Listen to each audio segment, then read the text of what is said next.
petite musique joyeuse pour arriver Grégoire Tournon, un petit peu comme si c'était les vacances sur les terrains de sport, comme ça l'a été un peu pour l'équipe de France hier à Toulouse, football. Ouais, les Français ont été incapables de battre cette modeste équipe luxembourgeoise. On va dire modeste parce qu'ils sont 136e au classement des nations. La France est 10e. La France reste en tête de son groupe et la France restera en tête du groupe si elle bat. Ce sera la Bulgarie, ce sera en octobre, le 7 octobre. Pour l'instant, on n'en est pas encore là. Je vous propose de regarder ce qui s'est passé hier soir, les quelques actions sur ce match à Toulouse avec des Français qui ont tiré 31 fois au but contre seulement 3 pour les Luxembourgeois.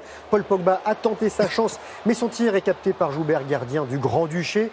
Avant la mi-temps, coup franc tiré par Antoine Griezmann. Joubert dévie le ballon du bout du doigt sur sa barre. Et la barre, encore elle, dans le dernier quart d'heure. Et vous allez voir, ça ne rentre pas pour les Français. Et pour Paul Pogba, décidément, ça ne veut pas. Et la France qui a failli encaisser un but par Rodriguez, mais Lloris est sauvé par son poteau à l'arrivée. Ça fait 0-0. La France bon d'avoir des poteaux. est première, c'est mieux, hein, c'est mieux de pas être tout seul. La France est première de son groupe devant la Suède qui a écrasé la Biélorussie 4-0. But ici de Niemann. Et les Pays-Bas ont battu jeudi par les Bleus, sont troisième. Hier soir, les Néerlandais ont dominé la Bulgarie 3-1, doublé de Proper et des Bulgares qui accueilleront les Français le 7 octobre. Et il y a un an, les Bleus les avaient battus 4-1. Bon, j'ai vu un monsieur Teddy Riner monter sur un podium. Oui, le judo est d'actualité. Oui, exactement. Alors, c'était samedi pour Teddy Riner. Là, je vous parlais de la dernière médaille, parce qu'il y a eu une dernière médaille hier. Une médaille collective. Ça se passe à Budapest. C'est le championnat du monde. Regardez cette médaille collective. Non, exactement. Dernier podium pour les Français lors de ces mondiaux. Ce sera au JO de 2020 au Japon. Alors, cette médaille de bronze s'ajoute aux deux en or. Riner, on l'a dit, à Benienou et au bronze de Receveau. Alors, par équipe, la France a battu la Russie 5-1 et c'est Cyril Maret qui est en blanc ici à l'image qui a apporté le dernier point.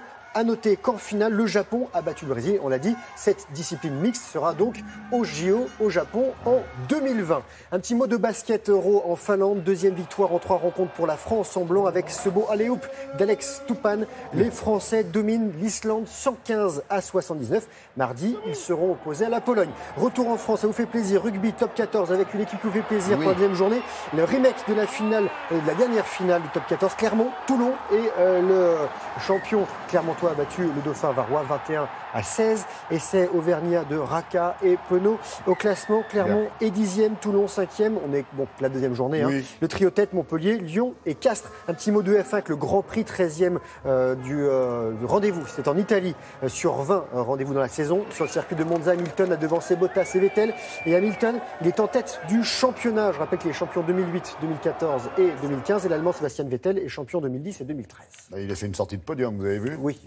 Et il y a eu du tennis aussi. Oui, avec un dernier représentant tricolore qui est tombé. Il n'y a plus de représentant tricolore à l'US Open. Je vous propose de regarder Lucas Pouille. Voilà, c'était lui le dernier, 20e du classement, éliminé en 8e du final. Le Français a été sorti par l'Argentin Diego Schwartzmann, 33e mondial.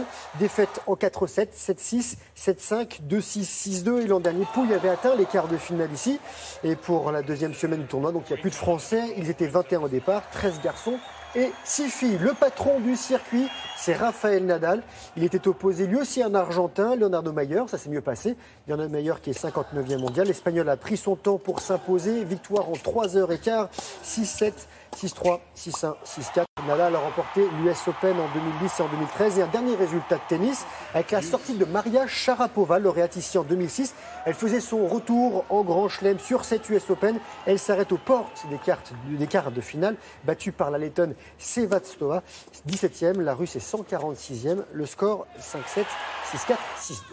On en sait très bien le laiton. Merci Greg.